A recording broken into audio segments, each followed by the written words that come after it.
불이 꺼진지도 모른 채 헬라 사람들에게 이런 이야기가 전승되고 있습니다. 어떤 장님이 밤길을 가게 되었습니다. 그는 밤인 것을 알기에 길을 가다가 누구하고 부딪힐 것만 같아 걱정이 되었습니다. 그래서 자신에게는 필요도 없는 등불이지만 눈뜬 사람들이 그의 등불을 보고 비켜갈 수 있도록 등불을 켜서 들고 밤거리를 나섰습니다. 그런데 뜻밖에도 어떤 사람과 부딪히고 말았습니다. 당신은 눈도 없소? 장님이 소리치자 상대방은 어리둥절합니다. 어두워서 보지를 못했습니다. 내 등불이 안 보인다는 말이요? 그제야 그 사람이 자세히 살펴보니 장님은 불 꺼진 등을 들고 있었습니다. 당신은 지금 꺼진 등불을 들고 있지 않습니까? 어디 직접 한번 만져보시오. 장님이 등을 만져보니 정말 싸늘했습니다. 그러니까 바람에 불이 꺼진지도 모른 채 그대로 등불을 들고 밤거리를 돌아다닌 것입니다. 어른들은 왜 전쟁을 시작하나요? 한 어린 소년이 아버지께 질문을 했다. 아빠, 전쟁은 무서운데 어른들은 왜 전쟁을 시작하나요? 아버지는 현명한 대답을 하고 싶어 잠시 생각하다가 얘야, 내가 알아듣기는 참으로 어려운 이야기다. 그러나 한 가지 예를 들면 1914년에 일어났던 세계전쟁은 독일이 벨지움을 공격하면서 시작되었단다라고 설명을 시작했다. 옆에서 듣고 있던 아내는 여보, 아이에게 가르치려면 진실되게 바로 알려야죠. 그 전쟁은 처음에 누군가가 살해되어 복수하고 또 복수하다가 시작된 거주하며 남편이 말을 가로막았다.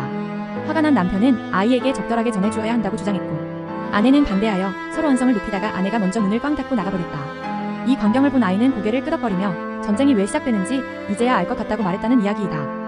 하나님의 손에 모든 것을 맡깁니다. 1943년 2차 대전 때에 연합군 군함 3,000척과 군인 8만 명이 지중해 말타 항구를 떠나 시실로 섬으로 쳐들어갈 때의 이야기이다. 그 많은 장비와 군인들이 일시에 떠나는 모습을 뒤에서 지켜보던 아이젠하워 장군은 차렷 자세로 정중하게 거수 경례를 했다. 옆에 있던 다른 참모들도 모두 함께 경례를 했다.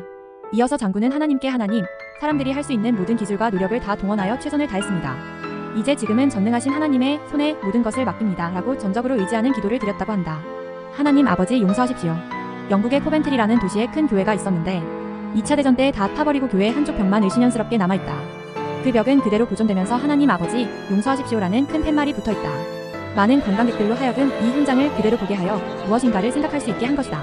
일본의 히로시마에는 원자탄이 떨어졌던 곳에 박물관을 짓고 전쟁의 흔적을 그대로 보관하여 후세인들에게 교훈을 주고 있다. 독일의 베를린에도 대단히 큰 카이제르 기념 교회가 있었다. 이 교회 역시 모두 불타서 종탄만 우뚝 서 있다. 후에 교회를 다시 지을 때에도 그 현장을 보존하기 위해 바로 옆에다 교회를 지었다. 그런데 우리들의 6.25 흔적은 어디로 갔는가? 유감스럽게도 아픔을 볼 수 있는 산 증거가 없다. 그래서 그 많은 경험과 아픔은 점점 잊혀지고 있다. 증거 없이 아무리 전한들 설득력이 없다. 아니, 시간이 점점 지남에 따라 마치 전쟁이 없었던 것처럼 무감각해져 정신이 해이해져 가고 있다. 사면장마저 거부해버렸다. 미국 서부 개척 당시 텍사스주에서 있었던 일입니다. 무법천지인 그때에는 총을 난사하는 등 많은 살인이 저질러져서 사람을 죽인 자는 반드시 사형에 처한다는 법이 제정 시행되었다고 합니다.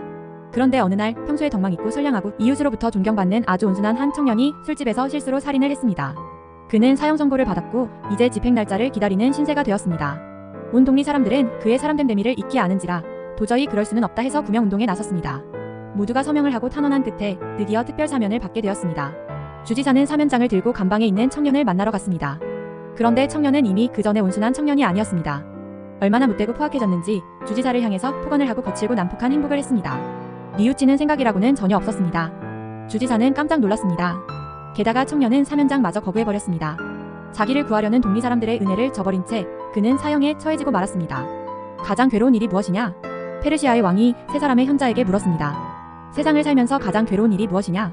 한 사람은 이렇게 대답했습니다. 뭐니뭐니 해도 늙어서 가난하게 되는 것입니다. 젊어서는 가난해도 상관없지만 늙어서 가난해지면 참으로 비참합니다. 또 한 사람은 이렇게 말했습니다. 사람에게는 한계가 있는데 가장 견디기 어려운 고통이 주어질 때에 그것의 한계를 느끼고 제일 괴로운 것입니다. 세 번째 사람은 아무 선행도 없이 임종을 맞는 것입니다. 라고 대답했습니다. 그제야 왕은 내 말이 맞다라고 말합니다. 세상에서 잘 살고 못 살고가 뭐 그리 대단한 일입니까? 아무리 생각해보아도 선한 일이라고는 한 번도 한 적이 없는 후회와 뉘우침밖에 없는 그 시간에 임종을 맞게 된다면 이보다 더 고통스러운 일은 없을 것입니다. 아마도 그것이 진리일 것입니다. 고대 기도문. 옛부터 전해지는 고대 기도문에 이런 말이 있습니다. 새로운 진리를 피하려고 하는 비겁함으로부터 진리를 반쯤 아는 것으로 만족하는 게으름으로부터 모든 진리를 안다고 하는 오만함으로부터 진리의 하나님이시여 우리를 구원하소서. 이발사의 아들 하나를 끌어다 놓고 우스운 이야기이지만 불가능은 없다고 끼를 부리던 영웅 나폴레옹이 한창 득세하고 있던 때이다. 어떤 기회에 병사 하나가 나폴레옹에게 질문을 했다. 장군께는 어느 때가 가장 무서운 때입니까? 그러자 나폴레옹은 뜻밖의 대답을 했다. 일주일에 한 번씩 이발사를 불러다 면도를 할 때가 제일 무섭다네. 이놈의 면도칼이 목줄기를 후를 때는 으스스하기 짝이 없단 말이야. 그래서 부하를 시켜 이발사의 아들 하나를 끌어다 놓고 그 아이의 목을 잡고 있게 한다네. 이발사가 내 목을 베는 날에는 그 아들 녀석도 목 졸려 죽는 거지 뭐.